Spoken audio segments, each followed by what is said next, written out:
Nosso controle e influência sobre o planeta Terra como espécie se deve, em parte, à complexidade e destreza da mão humana.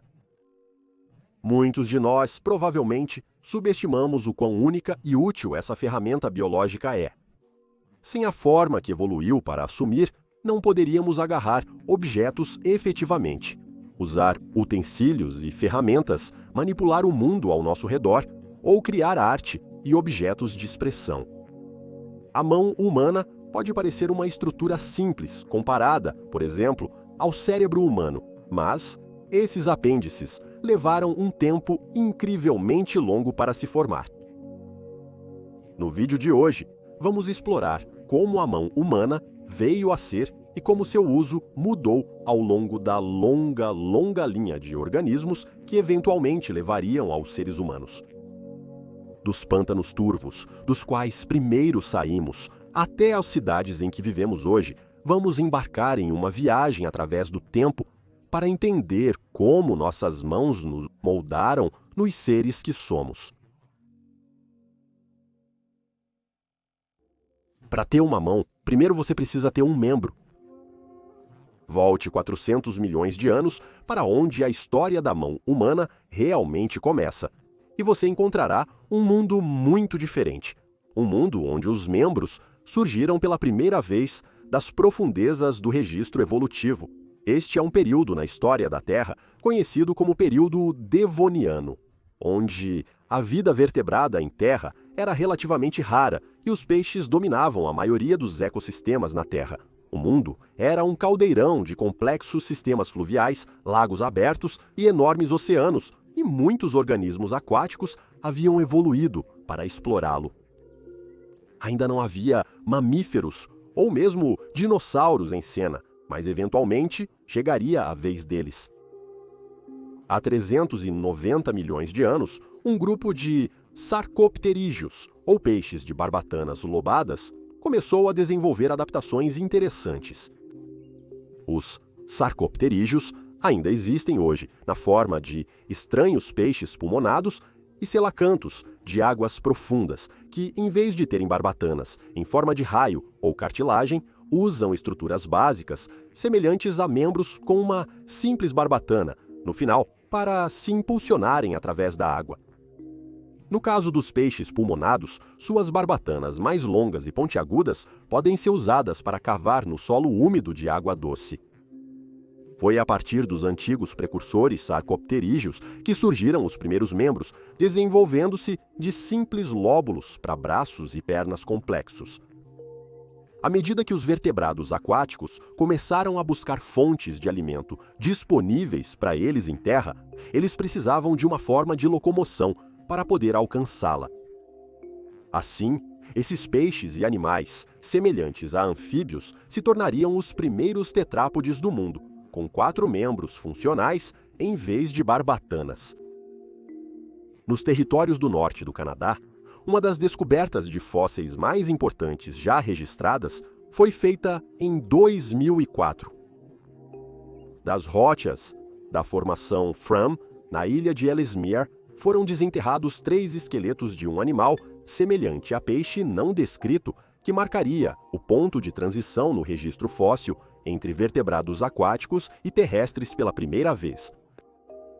Este era o Tiktaalik rosea, talvez o primeiro vertebrado a usar suas barbatanas semelhantes a membros para sair dos rios pantanosos em que vivia, para viajar e potencialmente caçar em terra.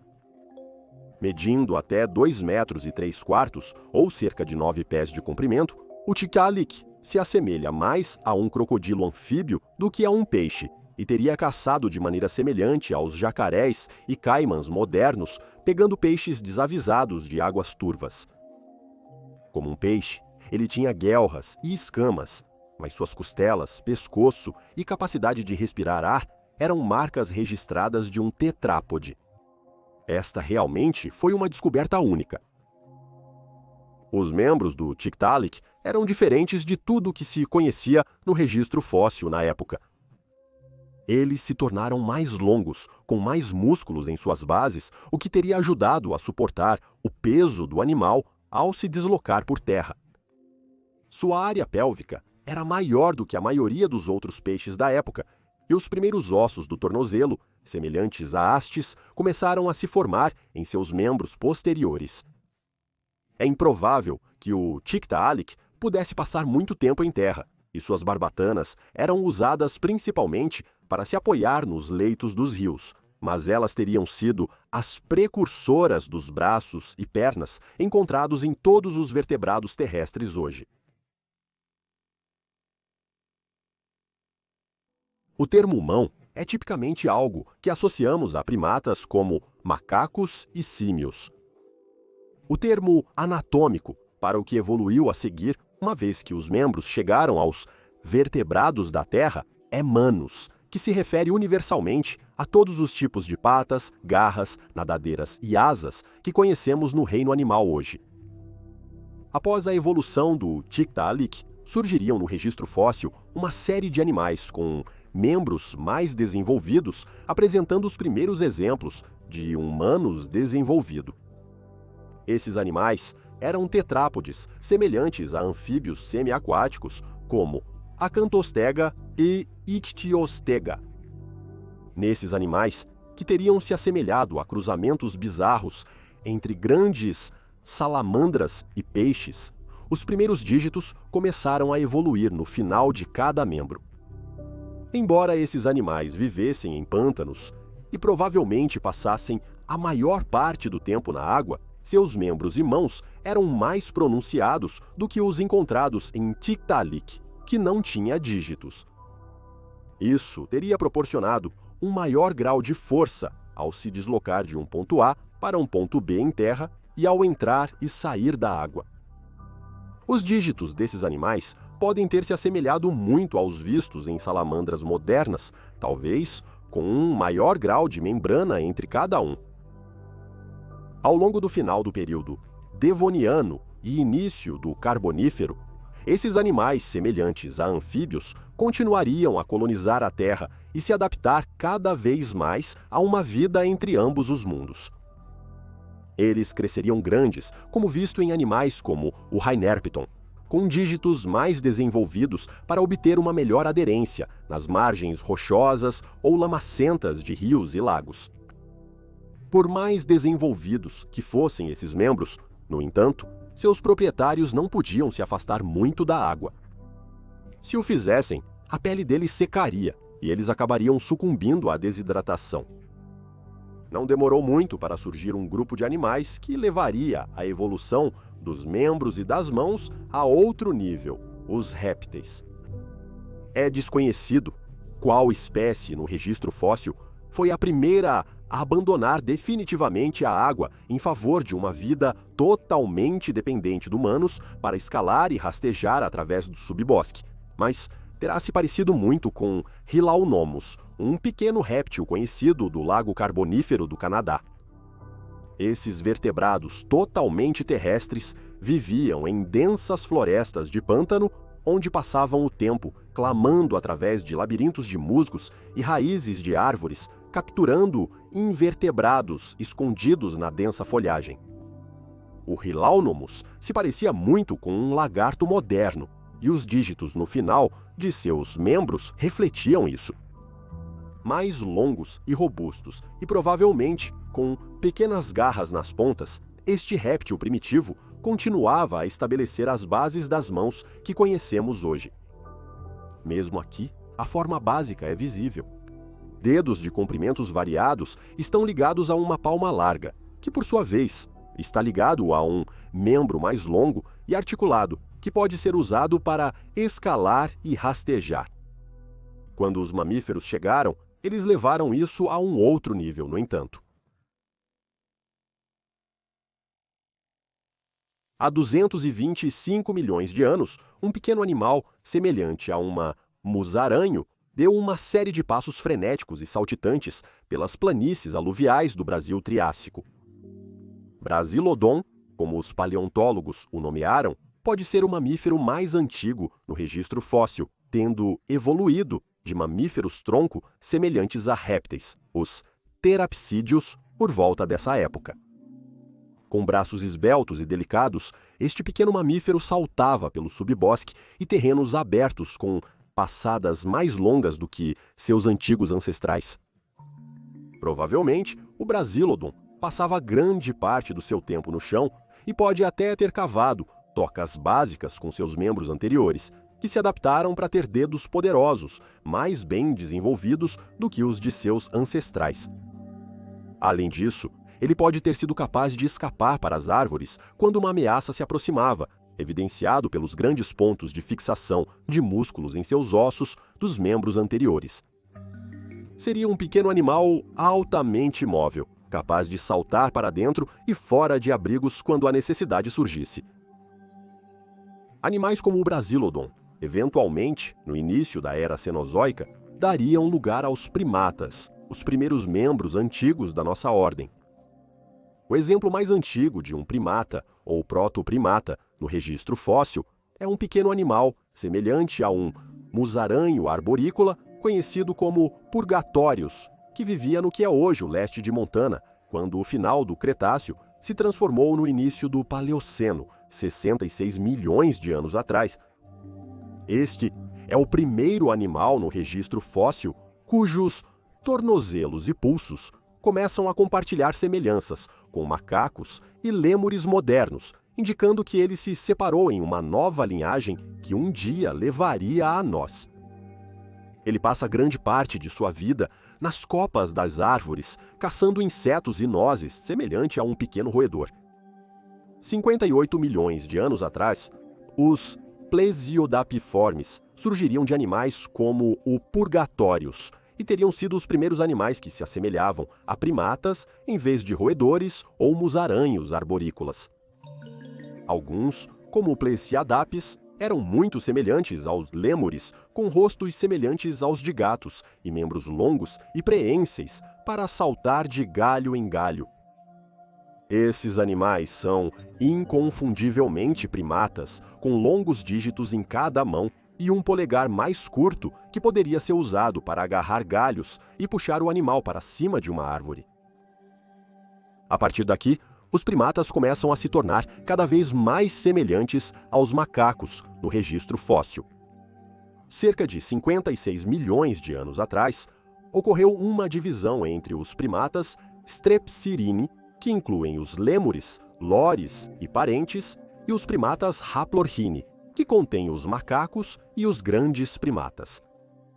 Pequenos e ágeis, ambos os animais geralmente se assemelhavam a pequenos lêmures ou társios e teriam sido hábeis em saltar de árvore em árvore, usando seus longos dígitos como ferramentas para manter uma firme aderência no topo das árvores. Polegares opositores teriam ajudado a manter o controle sobre a aderência no topo das árvores e teriam permitido que eles manipulassem sua comida com mais facilidade. Essas seriam grandes avanços, mais tarde, no registro fóssil, quando as mãos humanas começaram a evoluir. Nas eras Oligoceno e Mioceno, cerca de 27 a 22 milhões de anos atrás, os macacos do Velho Mundo, que um dia liderariam o surgimento dos seres humanos, explodiram em diversidade. Nesse momento, muitas formas familiares teriam balançado para o registro fóssil, incluindo primatas que se assemelham a macacos, babuínos, gibões e os próprios grandes macacos. Como tal, uma ampla gama de estruturas de mãos e membros logo surgiu para acomodar todos esses diferentes estilos de vida. Palma e dedos alongados para primatas, braqueando através das copas das árvores, teriam surgido, assim como as mãos mais largas de primatas, semelhantes a babuínos, que eram adequados para a vida no chão. Entre esses animais, estava um que se sentaria na linhagem direta do Homo sapiens, procônsul africanus, que viveu cerca de 21 milhões de anos atrás, no Quênia e Uganda. Procônsul era um animal semelhante a um chimpanzé sem cauda, que teria se movido pelas copas das árvores enquanto procurava insetos, nozes e frutas para comer, e, como tal, suas mãos foram adaptadas para uma vida nas florestas. Com dedos longos e membros fortes e poderosos, ele teria sido capaz de se mover rapidamente para a folhagem se perturbado, e talvez pudesse usar ferramentas simples, como paus e pedras, para abrir sua comida, da mesma maneira que os chimpanzés modernos fazem. Logo após o procônsul, surgiria um grupo de macacos que daria um grande passo à frente, literalmente falando, em direção à raça humana. Descendo das copas das árvores, com a capacidade de caminhar ereto pelas savanas da antiga África, os australopitecos eram muito mais humanos em aparência do que seus antecessores e também exibiriam traços comportamentais que associamos à humanidade. Suas mãos bem desenvolvidas, aparentemente, se assemelhando tanto às de macaco quanto às de homem, eram usadas para manipular ferramentas básicas que teriam ajudado eles a sobreviver em seus lares hostis e selvagens. Os primeiros padrões ósseos semelhantes aos humanos surgiriam nos dígitos de espécies como o Australopithecus africanus, com uma oposição vigorosa presente entre o polegar e os demais dedos. É provável que esses macacos usassem ferramentas básicas de pedra para cortar sua comida, caçar suas presas e talvez até se defender de predadores. Além disso, suas mãos ainda podiam ser usadas como ferramentas de escalada eficientes, e esses macacos eram bem adaptados para uma vida tanto no chão quanto nas árvores. Quando o gênero Homo aparece no registro fóssil, entre 2 e 3 milhões de anos atrás, começamos a ver mãos que assumem uma estrutura muito semelhante, ou totalmente igual à nossa. As ferramentas feitas pelos primeiros membros do gênero Homo, ou seja, Homo habilis, eram muito básicas, feitas de pedra e sílex lascados para formar uma ponta afiada, mas formavam a estrutura central das facas, pontas de flechas e machados que seriam usados pelos Homo sapiens no final da época Pleistocena. Os macacos de nosso próprio gênero ganhariam muito mais controle sobre suas mãos, coordenando-as com seus cérebros maiores para manipular melhor o ambiente e, assim, eventualmente, criar ferramentas cada vez mais complexas. Os humanos logo foram capazes de usar suas mãos em coordenação com seus cérebros maiores para realizar uma grande variedade de tarefas. Os objetos podiam ser meticulosamente moldados em todas as formas e tamanhos para se adequar a trabalhos específicos. Facas podiam ser usadas como ferramentas de corte, enquanto pontas de lança podiam ser usadas para espetar animais de caça para obter comida para a tribo. Agulhas podiam ser desenvolvidas que permitiriam aos humanos confeccionar roupas com as mãos, proporcionando um grau adequado de proteção contra os elementos quando longe da caverna. Logo, a mão humana se entrelaçou com algo que nos torna humanos em nosso nível mais básico, a criatividade. Milhares de artefatos foram descobertos em locais por todo o mundo antigo, que se acredita terem fins artísticos que podem ter sido criados para expressar um pensamento, religião ou desejo na humanidade. Pinturas nas paredes de cavernas, figuras esculpidas e gravuras em pedra são todas possíveis graças aos nossos polegares opositores e capacidade de manusear ferramentas, que, quando usadas em conjunto com nossa inteligência, podem fazer maravilhas. Nossas mãos seriam posteriormente usadas para criar ferramentas mais avançadas com a chegada do Neolítico. Muitos de nós deixaríamos para trás o arco e a faca em favor do bastão de plantio e da foice, à medida que domesticávamos as culturas e desenvolvíamos as primeiras civilizações do mundo. A destreza de nossos dígitos poderia ser usada para construir edifícios que poderiam assumir a forma de grandes maravilhas ao longo da progressão da história humana. Hoje, usamos nossas mãos mais do que nunca em nossa evolução. Operamos máquinas, tecnologia e veículos enquanto continuamos a usá-los para obter e comer alimentos, beber água e até mesmo mostrar afeto. Usamos nossas mãos para comunicar com sinais, gestos, linguagem corporal e para nos comunicar com aqueles que têm dificuldade de audição. Como nossas mãos se adaptarão no futuro, é um palpite de qualquer um. Vamos nos tornar mais dependentes da tecnologia para fazer nosso trabalho manual por nós? A inteligência artificial começará a substituir a necessidade de criar objetos nós mesmos ou até mesmo de nos expressar? Nos encontramos à beira de um dos momentos mais incertos da história humana, com um ritmo acelerado em que nossa tecnologia está avançando. Quem sabe como nossas mãos podem ser usadas daqui a alguns anos?